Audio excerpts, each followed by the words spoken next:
What would Misfits, a 95 Misfits album have sounded like if Myke Hideous had sang and written songs for it? When is he coming to the band? Like instead of Michale Graves? In '98, instead of Michale Graves, or instead of Famous Monsters, they did. I don't think it would have worked then. Interesting. I think if you would have had him instead of Michale Graves, I think it would have been a completely different band, and that's probably why it isn't that band. Interesting. Oh, dude, could you really deny that Myke Hideous couldn't intellectually write and lead the Misfits? I mean, come on, dude. He probably Joe. All it's around, not. he was the best candidate all around, dude. I mean, he auditioned, that's for sure, and they didn't go with him for I don't know why. He was singing for Christ the Conqueror era, right? Who? Yeah, wasn't he like sitting in on like jams in the 80s? He helped. No, he paint. Well, he was he did art stuff for Christ the Conqueror. That I know. He painted a bunch of stuff for them. Myke has always been in the scene, like in the mix with those dudes, and I know that he went down. He definitely auditioned for them early on. From what I understand, Myke was everyone. That was the no-brainer.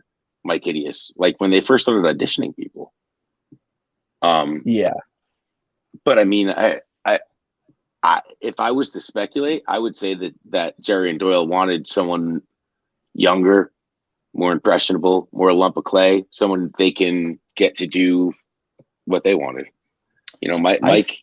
I think it would have been an interesting album. Is probably Myke could have done it. Absolutely. I think that Myke would have struggled to work from Michale Graves' vision of the band.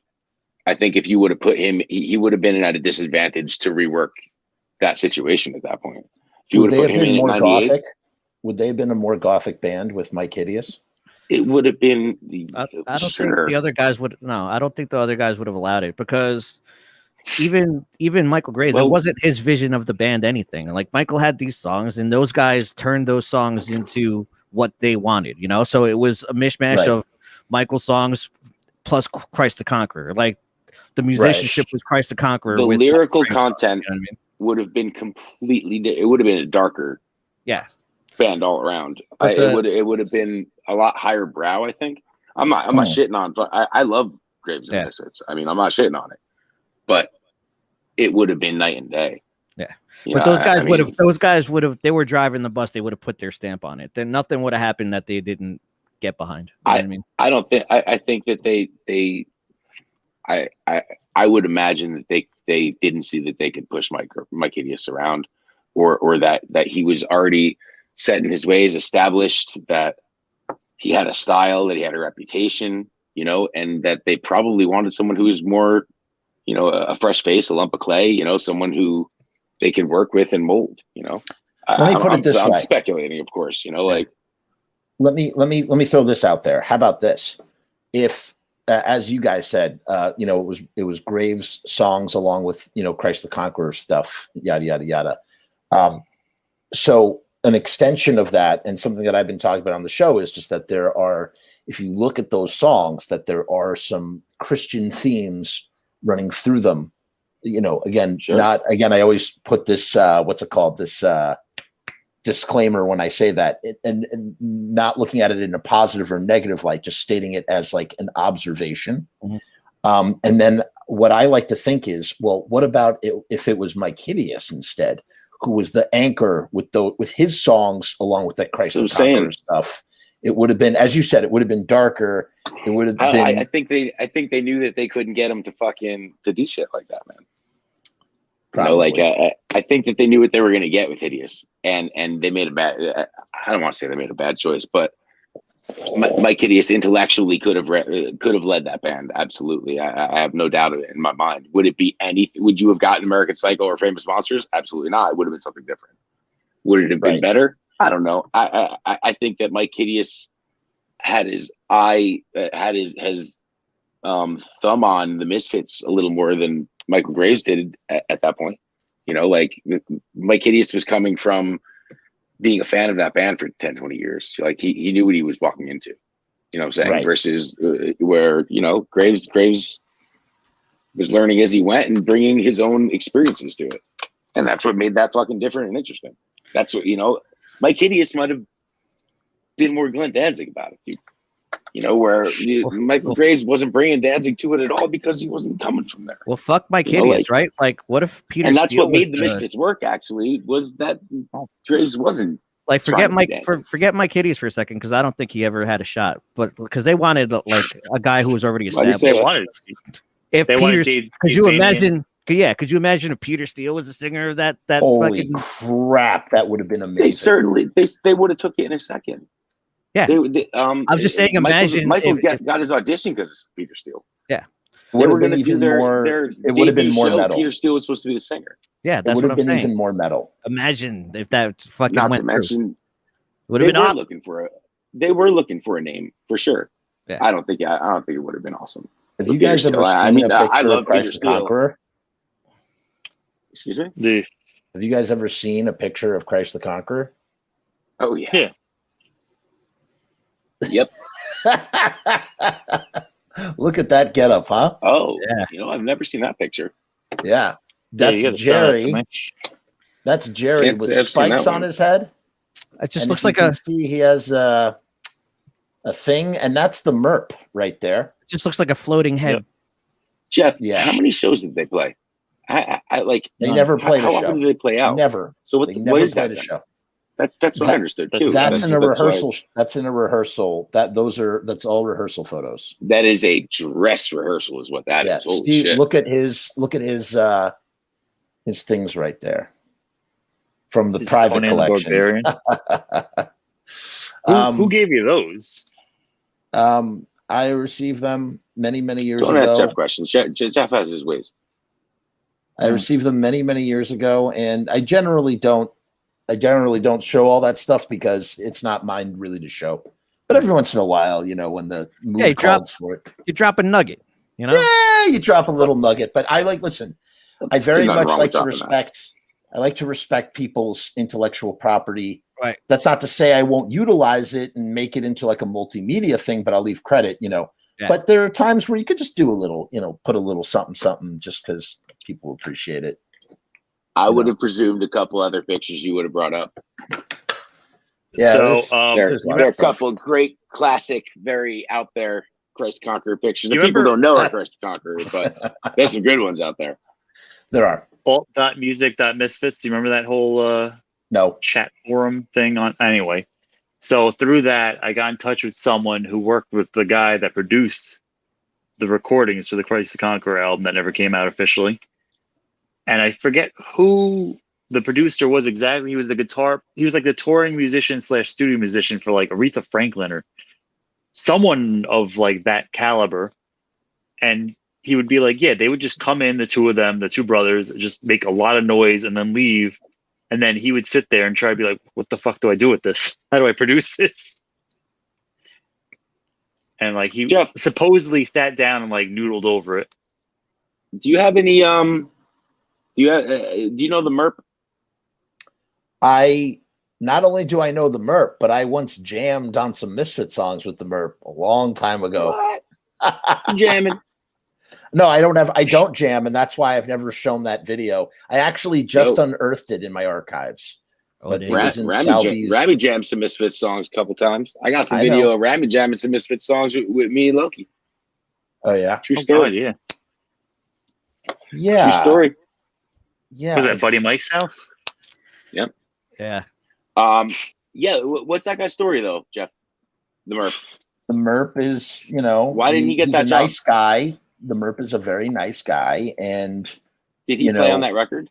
He did play on that record. It's like the one thing that he did. And so why Chud? Well, I think the MERP had a substance problem that made him very unreliable, and Chud was just in the right place at the right time. Chud had a little less problem. Yeah, Chud. Right. Well, Chud.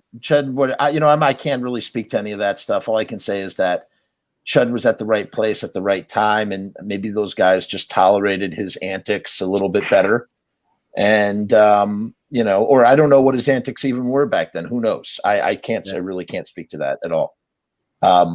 But I refuse to play this, but I'll show pictures of it. Anyway, what's even? How does Chud get in the? I mean, I know that Chud's Lodi, but how does he even get in that mix at that point? Does anyone know that?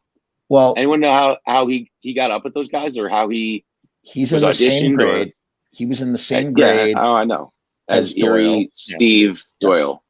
His dad. But if you talk to any of those guys, Chud didn't hang out. He wasn't one of those dudes. No, he was not. He was into like new wave.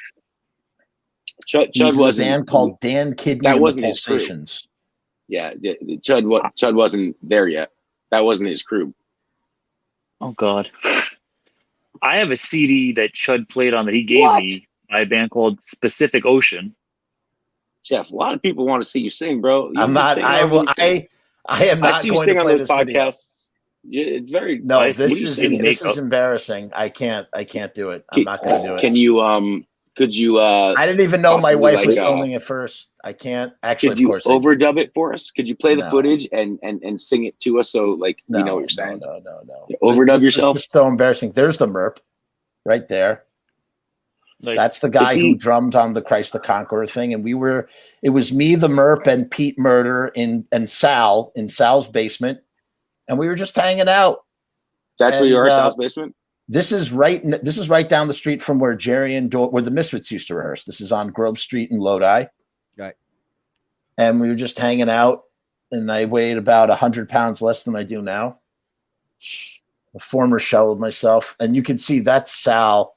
And that's when they put the symbol for the Dr. Chud's export. But Dr. Chud. Dr. what? Dr. Chud. Dr. Chode was in a new wave band. Yeah, the doctor was in a new wave band, and he was in the right place at the right time. He was never into the Misfits. He didn't even really know who the Misfits were that much, or wasn't really into the Misfits. I wouldn't go that far. Of course he did. Of course, he was aware of it. That's someone who you and I both know has told me as much, that he knew who the Misfits were, but was not into that shit. There's no way he didn't. But from what I always understood and what I know to be fact is that he wasn't friends with those guys in high school. He was not part of that crew. No, but his dad was friends. If any of you had any idea how he came into the 95 fold, or if you shut up, we'll tell you. Because his dad was friends with Jerry's dad, and I believe Doyle and Chud might have even played baseball together or something. And at one point, Chud bumped into Jerry and was just like, "Hey, what are you guys up to?" And they're like, "Oh, we're doing this thing, blah, blah, blah."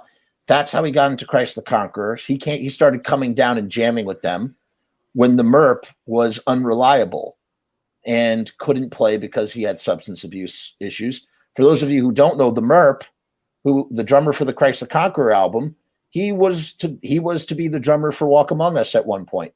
He's all dressed up and ready to go, and then he got married. So is Merp a Lodi guy? Merp is a Lodi guy. His girlfriend gave him like an ultimatum. His wife gave him an ultimatum. Merp is the only person in the history of the world with a Christ the Conqueror tattoo, and I took a picture of it. I have it up somewhere. It's pretty amazing. Man, I gotta find we should start a Kickstarter so we get that removed. Poor guy. I'll play a manifest show for him. No, I think that he's proud of that. Get a Christ tattoo. He's proud of that tattoo. You can't take that away from the Merp, you know. It's hard to be, but listen, it's hard to be proud of Christ the Conqueror. I mean, are those guys proud of Christ the Conqueror? Well, correct me if I'm wrong. Aren't those American Psycho songs are based on the Christ the Conqueror songs a little bit? So, you know. Yeah, there's pieces, Kong at the Gates, the Dr. Fibes. There's Angel solo. There's riffs. There's little riffs here and there. So let me ask you this: